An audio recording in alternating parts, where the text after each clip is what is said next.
So Hannah, rural broadband, it's going to be really expensive, right? Something that, we could never, ever invest in. That's not true in any way. It's pretty affordable overall. We just got a story out of Jackson County in Indiana. The Jackson County Rural Electric Co-op there is going to build out fiber to the home to its entire service area, 1,400 square miles, about 24,000 members, for only $60 million in the next 5 years. That seems really cheap. I'm shocked. It's pretty reasonable overall. All right, well, that sounds great. And we're going to dig pretty deep on this issue of rural broadband access today on this episode of Building Local Power. My name is Nick Stumo-Langer, and I'm the Communications Manager for the Institute for Local Self-Reliance. And you just heard Hannah Trostle, who is a researcher for our Community Broadband Networks Initiative. And also on the line is frequent host and founder of the Building Local Power podcast, Christopher Mitchell. Hey, good to hear from you. Let's just break it down at the very beginning of this issue of rural broadband access. And I'd like it if both of you could just give our listeners a little bit of perspective on what the quality of rural broadband access is, what it is, and the issues that we're facing. Sure. And I think it might be interesting to note that I think I come at this from a little bit more of a detached perspective. I grew up not necessarily in large cities, but in urban areas, moved through a number of them, frankly, whereas Hannah comes from a more rural part of Minnesota, and so, has a more direct relationship with this. But I have to say that I'm somewhat offended when I hear any claims that we just can't connect rural populations with high-quality access, because we can. We don't have to settle for some kind of poor substitute, something that's just merely cost-effective and leaves rural areas with substantially worse access than one would find in urban areas. You can look at the numbers in terms of how much it costs when you do it well. You can look at the long-term costs. And frankly, it makes sense to connect rural communities with high-quality access. So I'll just say that's where I'm coming from on this. Yeah, you could actually say that I'm a child of co-ops, because my electric service growing up was from the electric co-op from the next county over, and my telephone service and internet service actually came through the telephone co-op. Minnesota has a great tradition of cooperatives, and it has really built up the rural areas of the state. Nick, I wanted to come back and mention one other thing, which is that this country has a long-standing commitment to universal access, whether it's through electricity. We made sure that just about everyone had access to it. Telephones. It's interesting, when I talked to rural groups in Wisconsin, I met a group that actually represents businesses all across Wisconsin, and they noted that some of the first roads the state of Wisconsin built were to the dairies. And that's one of the reasons we think of Wisconsin as a dairy state, because once government built roads, the marketplace for dairy products thrived. So there's a couple of key points I always want to make. One is we have this historic commitment. And the second is, this is not charity. I can't stress this enough, that this is something that we all benefit from, making sure that people like Hannah grow up and being able to be productive, being able to get a great education, being able to, push the limits of their individual talents. That's something that benefits all of us, and is not something that urban areas should think smugly, oh, we're doing this out of the goodness of our hearts. Urban areas benefit when everyone has high-quality infrastructure access. Something we love on Building Local Power, as you know, are statistics. So what is the current situation for rural America? How many people are not connected? How many people don't have access to these high-quality options? Well, let me go back to the last good statistic that came from the FCC as to that. That would have been about 39% of rural Americans did not have high-quality internet access of 25 megabits per second by 3 megabits per second. The last statistic that came out, for some reason, decided to include satellite data. Satellite coverage is not a substitute for good internet service. And so it has greatly skewed the latest statistic. And you see numbers anywhere from 19 million people in rural areas to much higher numbers. I think 19 million is the people who can't get any kind of DSL type of connection. And there's a higher number for people, it's in the, I think, closer to 40 million when you look at cannot get access to the a higher quality broadband product. That strikes me, Chris, that we're losing out on a lot of opportunity and a lot of productivity in these rural areas. What kinds of things are being shut out of these rural communities by not having high quality access? I know you mentioned some of them, but just enumerate them for our audience. Well, look, I mean, one of the things that has struck me for years was a conversation I had in rural Minnesota with a guy who had been working on what has become RS Fiber Co-op, which is, as you know, one of incredibly successful approaches to rural broadband service. We've written about it in a report called Fertile Fields. People can find on our website.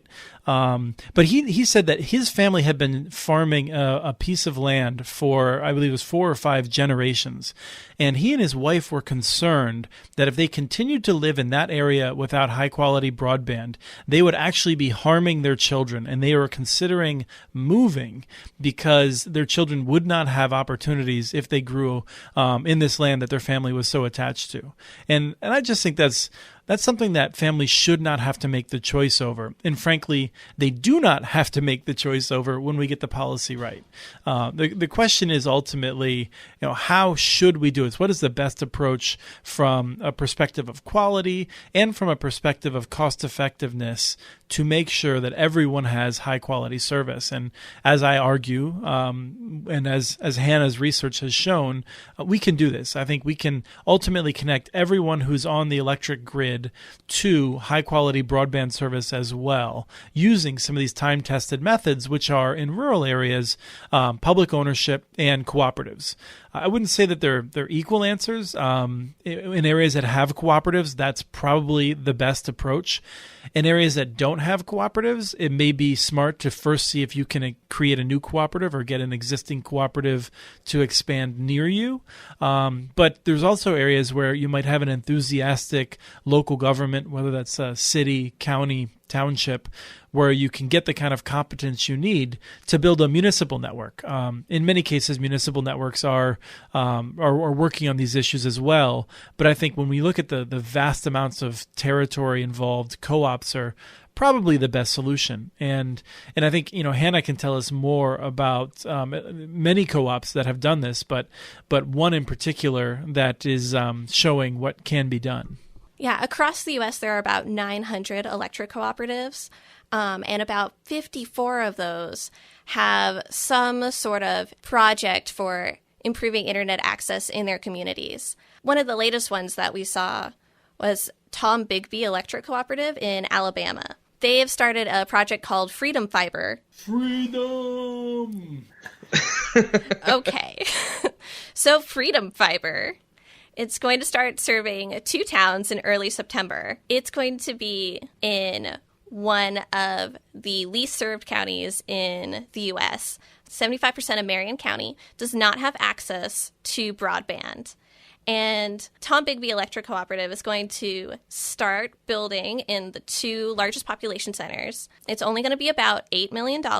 And then they're going to build out over the next 5 years, serve the 2 biggest population centers in the county. And then it's going to be another $30 million to build out to their entire service area. One of the key issues that it's worth noting is that when you look at these numbers, it comes down to sometimes $5,000 per household as you get into lower density areas, and for a small number of households, even more than that. But the cost of building electrical networks is actually greater than the cost of building fiber networks if you talk to electric utilities that do both. And so you might wonder, well, how did we ever build electricity out if it was so expensive and now we can't build fiber out? And the answer is because AT&T, CenturyLink, Frontier, these other big companies are hoovering up all of the money that is available through services like the Universal Fund, which is now called Connect America, through the Federal Communications Commission. They're giving out billions of dollars, and they're spending it on some of the worst products. You look at what AT&T is doing. AT&T is going to be getting $2.5 billion from the federal government to expand rural access. The speeds they're going to deliver are obsolete. The prices are $60 to $70 per month for this very slow service that has data caps. It's awful. And the amount that they're getting per household is actually about $2,400. Which would cover the cost of fiber in a lot of Indiana for rural areas per house. In Vermont, we're seeing this as well with the local, the big telephone company there, Fairpoint, where they're getting so much money that it's almost the cost of building fiber. But because they're focused on shareholder returns, they're not putting it into fiber. They're putting it into DSL, and they're going to look for future handouts to get higher quality service. There's no doubt. So when you look at this, you might be thinking, well, Hannah's saying that that's really costly, but actually it's well within the realm of what we're already subsidizing firms to build for obsolete technology. And if we actually directed this to local institutions that wanted to invest in the communities, we would basically be there. I mean, there might be a need for some of those farther away farms to get a one-time grant, but the cost of the ongoing service is actually low enough that these electric utilities will not need operating subsidies. They may need one-time capital subsidies, and that's totally affordable and totally doable if we would just stop writing checks to AT&T and CenturyLink and Frontier and these other companies that have totally failed rural America. So to kind of lay out the thread of what you're saying here, millions and millions of rural Americans do not have a high-quality broadband internet access. And we have solutions that we know are tried and true, building on the infrastructure of these cooperatives, these municipal utilities, and even new kind of infrastructure investments in these smaller communities that are going to be able to allow for local providers. But you see so much money getting siphoned to these monopolies and these giant political and market power entities like AT&T and CenturyLink. So how do we communicate that to those in power to say, stop giving money to these people that are providing a terrible service for rural America? That is a very good question in terms of what we can actually do about it. And in fact, when you look at building local power, it's challenging. Now, I'll just go back a little bit to a presentation I just gave in the Appalachians in Marietta, Ohio, in Southeast Ohio. And in that, I was making the point that in rural Kentucky, we already see some high-quality fiber-to-the-home networks in large areas of Kentucky because of co-ops that have reinvested historically in them. And after I spoke, one of the people came up to me and said, did you know that actually one of those areas that has fiber-to-the-home is one of the poorest counties in the entire country, not just Kentucky?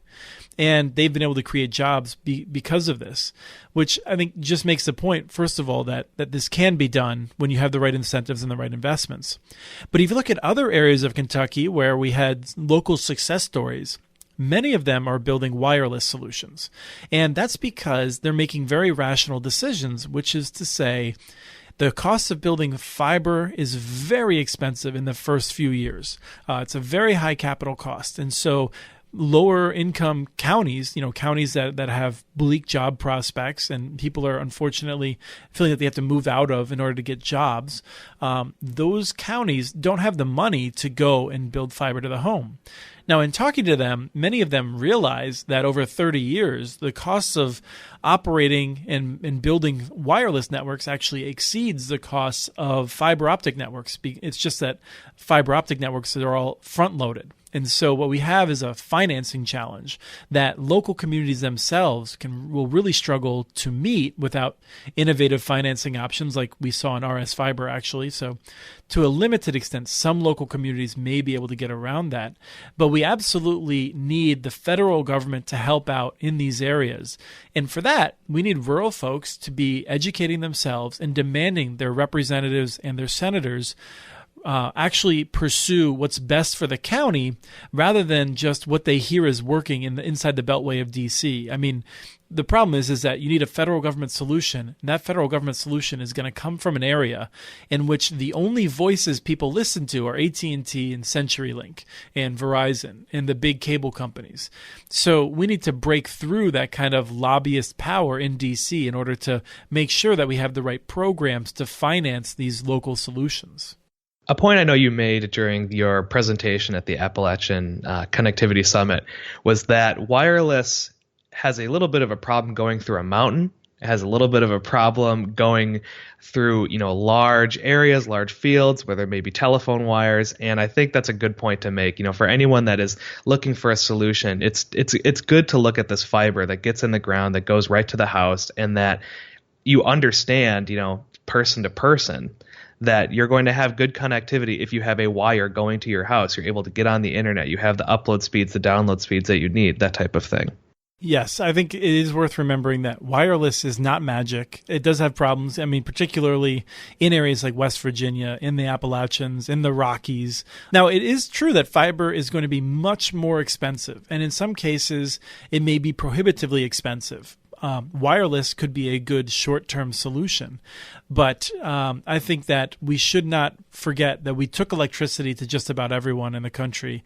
And over time, we can find ways of cost-effectively getting fiber out to everyone if we look for the right entities, which are the cooperatives that will reinvest all of the gains until they connect everyone. And we've seen a number of cooperatives work with both fiber and wireless solutions for rural areas. I was recently just looking at the Orcas Power and Light Co-op. They operate as Rock Island Communications.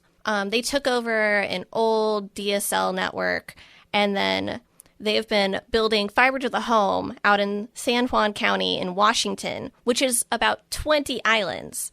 So as they build from island to island, they've also been using wireless to connect further away islands. And they're hoping to cover their service area in mid-2018. I think that's one of the key issues, is recognizing that the time element. And people often forget about the time element, but the co-op is going to keep reinvesting and keep reinvesting.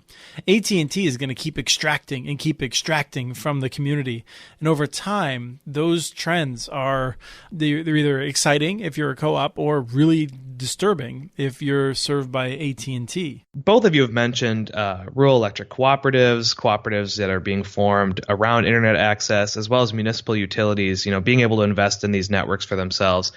And I kind of want to get a little bit of a sense of the barriers that exist to expansion, whether it's to these municipalities or these rural electric cooperatives looking at their neighbors, literally their neighbors, and saying, you deserve the internet access just like we have. So how is that coming up in the political scene or, in any other way?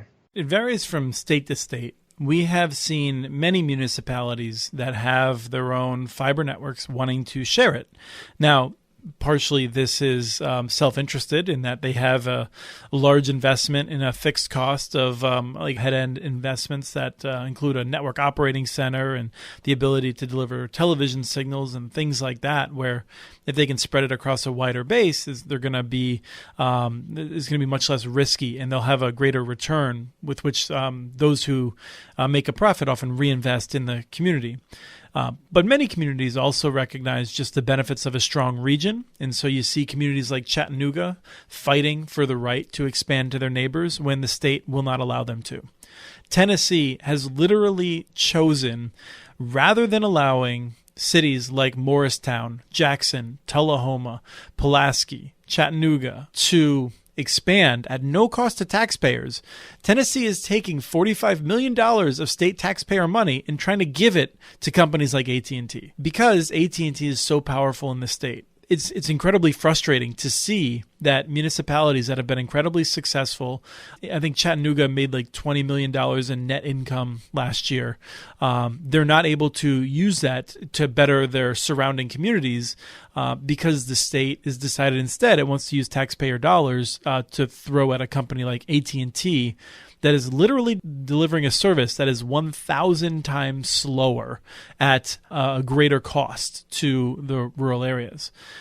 Now, Hannah has also tracked a number of barriers to rural electric co-ops, which actually violate federal law, but states still have them in place. A lot of these barriers for cooperatives are actually based around funding. They prevent the co-ops from using Department of Agriculture money to build networks for internet service. Now, a number of states have started to encourage cooperatives to invest in fiber networks. They have passed some laws just straight up saying, yes, electric co-ops, you should do this. This would be great. That would be Tennessee. And then there are cases like in Indiana where the state realized that they needed to explain some issues with pole attachments. And they passed an act called the Fiber Act, specifically to encourage co-ops to use their existing infrastructure. They had to actually allow the co-ops to use all their easements that they had previously had. North Carolina is the state that had prevented electric co-ops from providing internet service. There have been a number of little ways around it, such as partnering with other telephone co-ops or local telephone companies, or not directly offering internet service to the public, but having sort of dark fiber. I know one had to create a subsidiary called, I think it was Lumbee River Electric Co-op, had to create a subsidiary called Blue Wave Connections. The rules around co-ops are complicated, and they vary so much state to state. Yeah, it really strikes me that our research and your expertise, both of you, kind of runs the gamut from these great state programs and investment programs, and I guess even just the infrastructure allowing these cooperatives to invest, such as Minnesota, to all the way to North Carolina, where it seems like the state legislatures, the state government in general, is not wanting their rural areas. They're already disadvantaged, and areas that are losing population and losing economic vitality to make themselves better. It seems like a no-brainer to me that these communities should be able to invest in better internet access and all the benefits that come with it.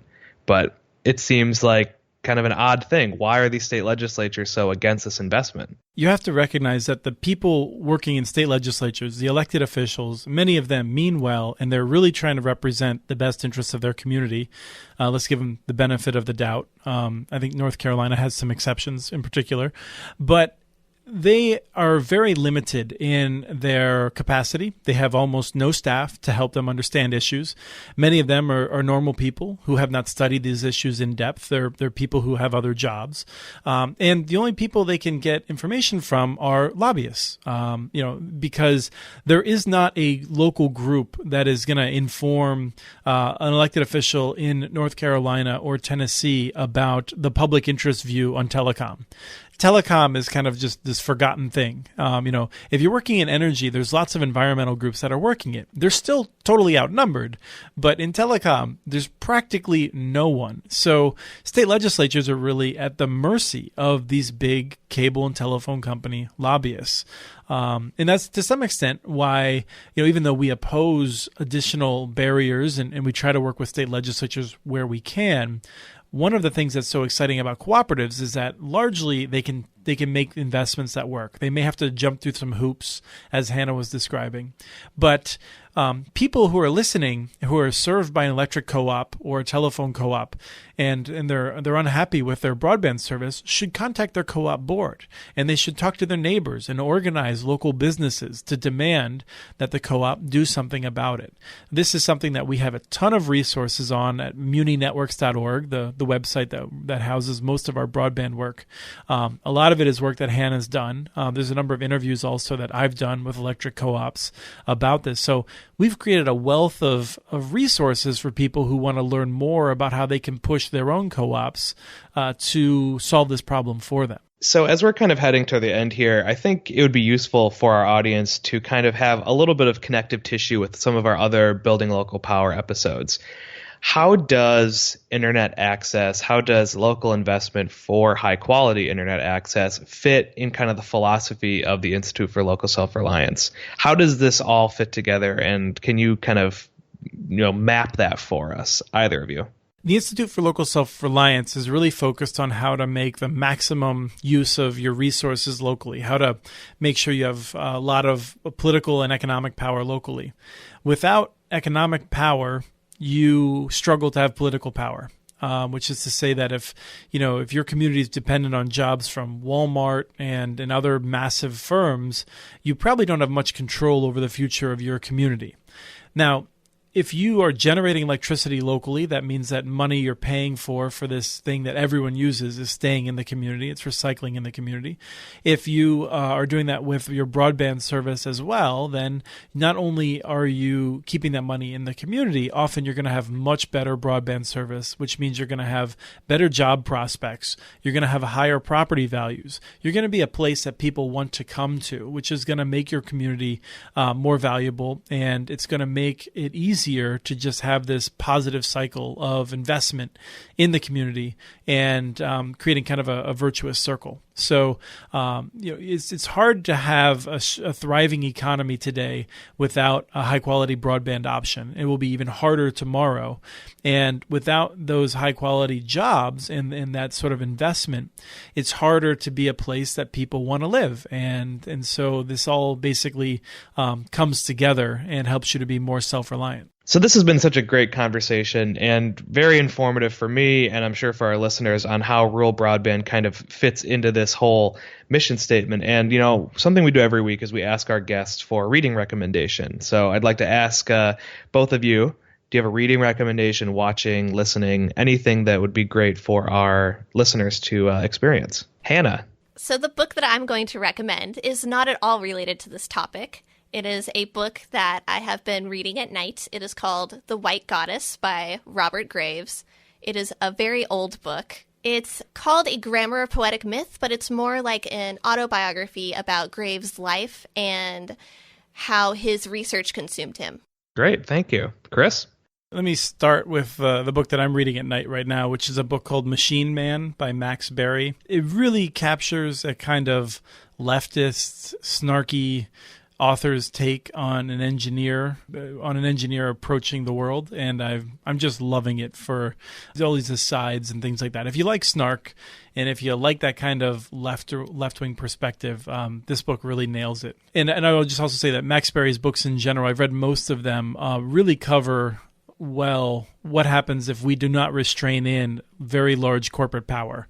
They're often kind of near future dystopic novels in which corporations have much more control over our lives. But I would say that a recommendation that I can recommend from both Hannah and I, because we both read this and we both found it amazing because it was on topic and I think far more interesting than I expected, is a book called Electricity for Rural America, The Fight for the REA, which is the Rural Electrification Administration.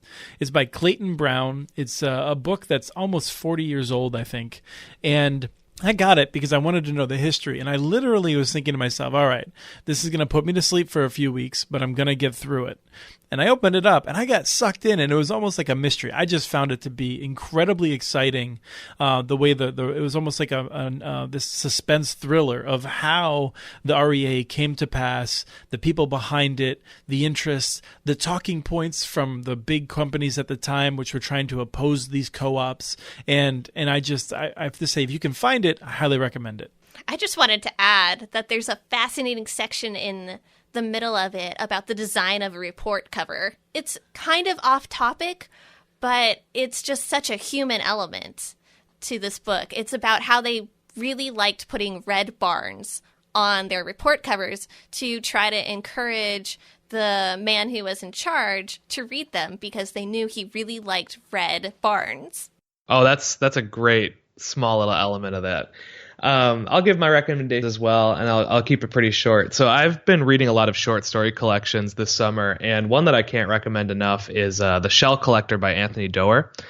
There's just a number of different stories in here that kind of go into the human experience, the intersection with nature, just really, really fun. And short stories, as I'm kind of learning because I haven't really gotten into them too much before, is that you can just read a little bit. You read the story, it's like 30, 40, 50 pages, and then you can just completely get out of that world. You're not sucked in. You don't have to spend hours and hours reading the same book. It's great. All right. Thank you so much, Chris and Hannah, for joining me today. It was a great discussion. Thank you. Thanks, Nick.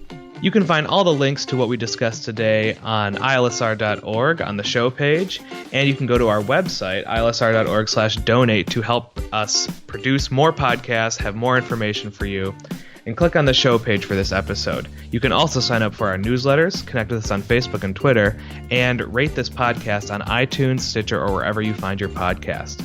A big thank you for our theme music. That's Funk Interlude by Dysfunction Al. For the Institute for Local Self-Reliance, I'm Nick Stumo-Langer. Thank you so much for listening for this episode of Building Local Power.